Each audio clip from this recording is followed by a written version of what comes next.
Hello, my name is Lewis Crompton, and this is not financial advice.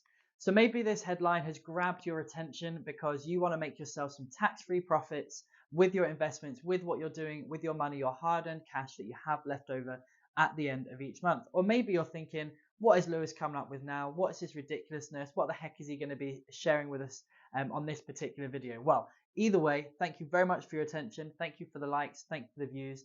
Make sure you do subscribe to this channel where we talk about all things investment and personal finance.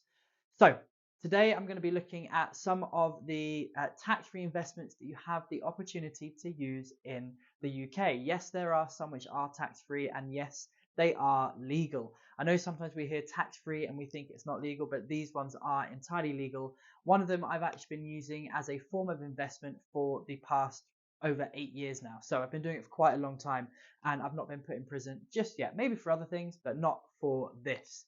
So I'm going to be sharing with you the good, the bad, and the ugly, and some of the things that you need to be aware of if you are looking into investing your hard-earned cash, maybe that £200, £300, £400 that you've got left over each month.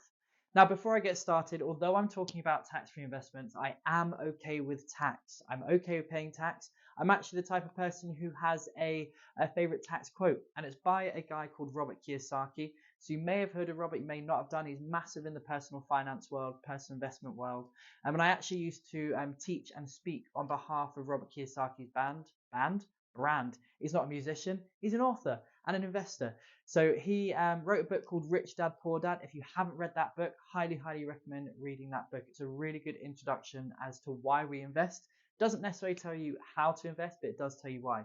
I actually bumped into Robert at an event that I was speaking at on his behalf. He was backstage, I was backstage, so I got to chat to him. He's taller than people think. People don't realize that. I'll probably say that a lot in these videos. But yeah, so Robert has this quote and he shared it at the event I was at in Cape Town. And he says, if you're paying tax, it's a good thing. It's a sign that you are making money. So I'm a big believer in paying tax. I love the NHS. I love what they do. Now, I don't necessarily like tax because I think we do pay too much. I think they come after us in ways that they shouldn't, and they're making business really hard.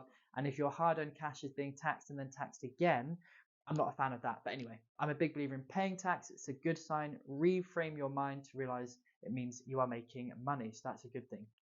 Now, first one I'm going to look at about 4 of these different topics today. The first one is ISAs.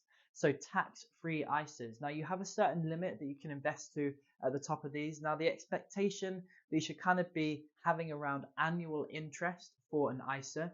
The best one I've seen annually is about 2.4%. I'm sure there's some which are higher. I've definitely seen some which are lower, but around about 2.4% as an annual return on your investment, an annual increase in the money that you have.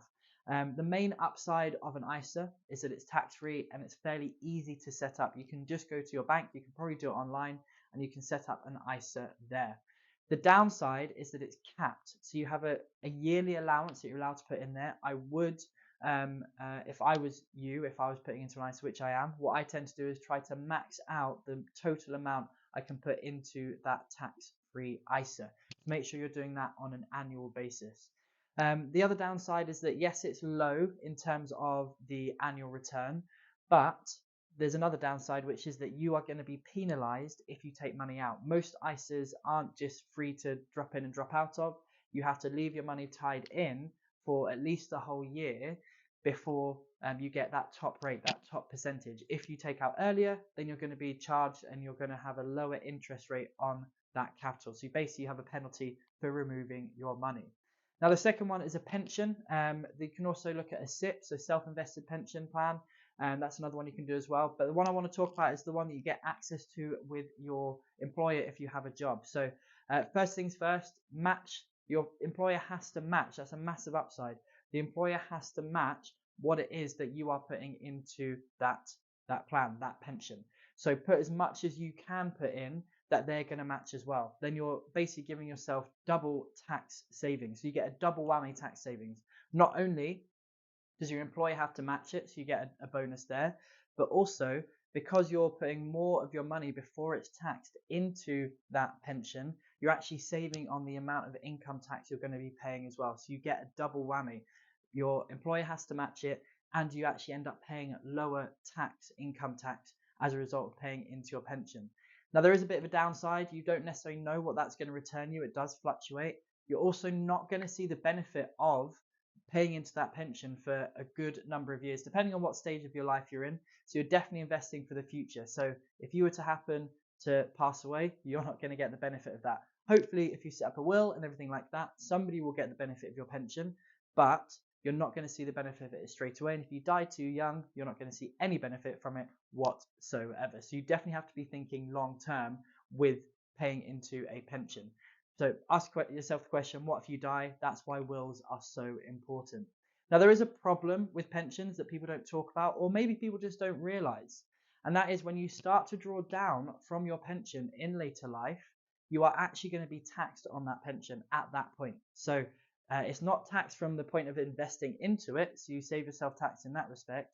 But if you're earning over the taxable amount, income amount, then you will actually be charged income tax on your pension, which again, to me, is absolutely baffling, absolutely ridiculous. I hate it. How dare they tax me on the money that I put into my ISA? They've already taxed me my whole life on everything I've ever bought, and then they tax me on my pension as well. Lunacy. But that is the system that we live in, so you have to be aware of it. So you will be paying income tax in your later years when you start to draw down on your pension. That's one of the reasons why I don't personally like paying into a pension too much. I like to have my portfolio spread about.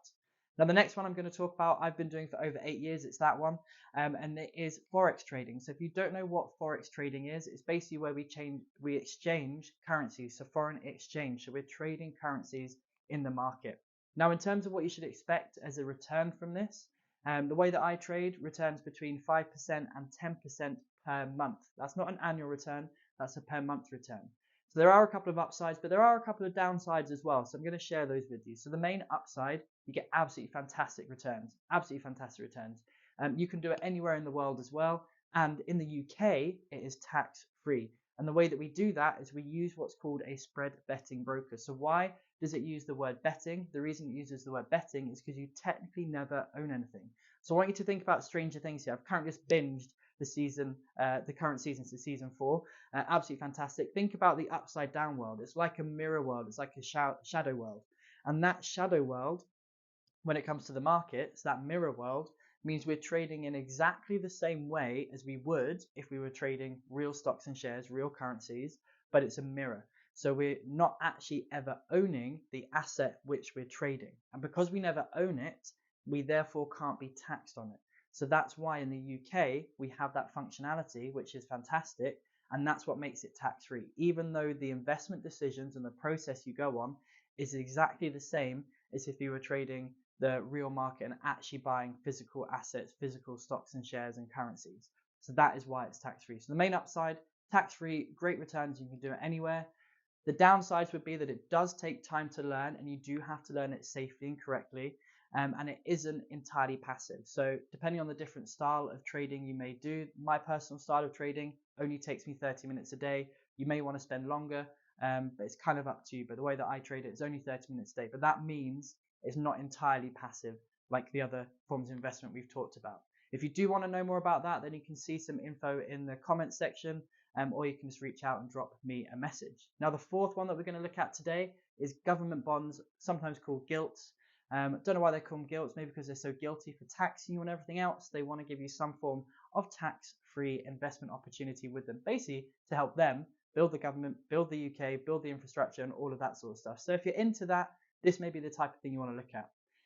Expectation for what you can achieve annually from these is between 5 to 6% yearly in general. There are some different ones, so definitely do your research on them. The main upside of these is they are passive as well. They get better returns than ISAs and savings accounts and those types of investments. So that's really, really good thing about them. However, you are locked in for a longer period of time, generally a minimum of 2 years and up. So be aware of that. Are you willing to tie up your money for that period of time? That's one of the major downsides. And the other downside is that the returns you're promised or that are offered don't always come to be reality. And this has happened to a number of friends of mine. This has happened to my parents as well. They were told the bonds would generate a certain level of return and they didn't. It was a lower return. Not terrible return, but still not as good as what was promised. So just be aware of that. So in summary, we've looked at 4 different investment vehicles which are tax-free in the UK.